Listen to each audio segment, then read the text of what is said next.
Right now, I'd like to introduce a friend of mine, Thomas Prangenberg, who is the head of product and design at Boehringer. Thomas, take it away.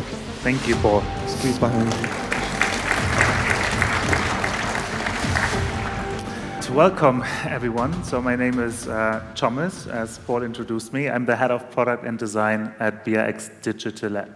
I specifically design for the future. So I look at the future cone. I look at what technology can do in the future. Not only the projected one, but the probable and the preferable one. Let me introduce you BRX. We build products for the whole world in the digital healthcare ecosystem. We deal a lot with patient data. And our framework that I will share is very practical. So I will tell you how we do it at BRX, and I hope that you can take something away from that when I talk about UX to business. This challenge every time that I talk about UX and what the value and the return of your investment is of UX, and also find ways to provide the business with more value.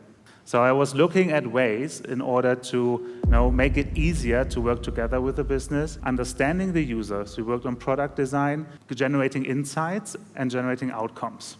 This user-first approach might not be the best way to move forward from today onwards. The product vision is what we think about as in product design. Let's start with strategy. I define strategy, and specifically towards strategic research, as to provide a framework that can help us and the business to prioritize rather than doing research that generates assumptions. And very, very important, you need to build business acumen, right? You need to understand what is the business about, what are their long-term goals. You need to understand their values and their goals. Our value framework that BI has created is based upon two value drivers. We have financial and non-financial value drivers. Ask them, okay, so what in your next 1 to 2 years is the most important one for your business unit? And then we ask them to choose each one, because what you align on in the beginning is a strategy, is their business need and a strategy to move forward.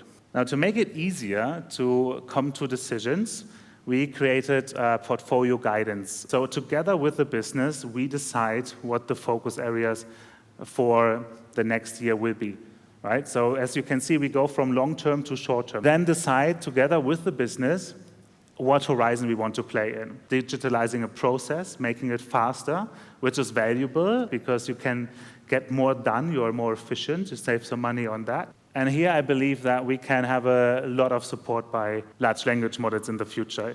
If you act as a UX designer or people who do research, you generate a lot of raw data. Has anyone heard of DreamGPT before?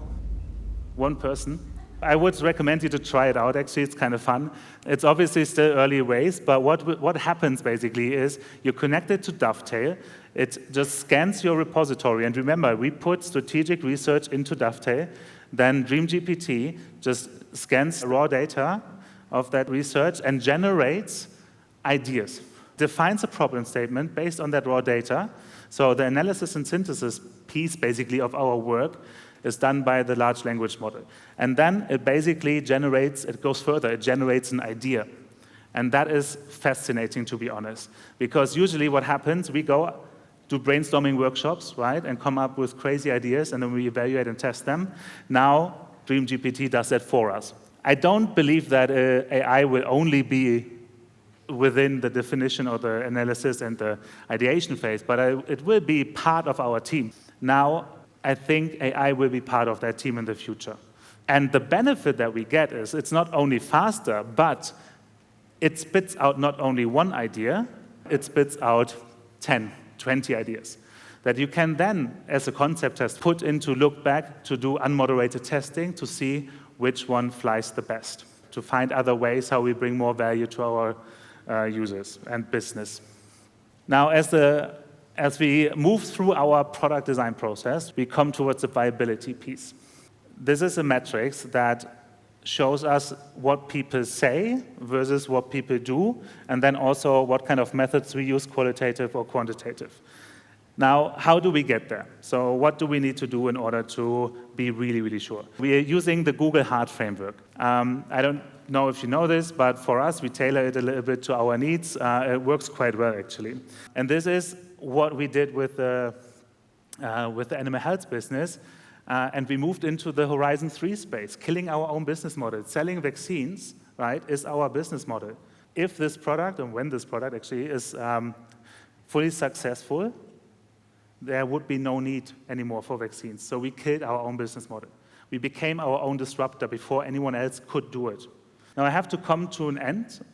I want to leave you with a thought, though. This is Jeff Bezos. You probably know him quite well. Now, he is a huge fan of user experience design. As you can read that quote, he's thinking less of everyone who is not doing thorough user research through understanding the users and live it. And I want to challenge him directly, and I want to challenge you, because I think we need to get away from this focus on solely studying and understanding our users and move towards research, right? That is focused on the business and the business need and making decisions, right? Prioritizing the decisions for the business. On time, see? There you go.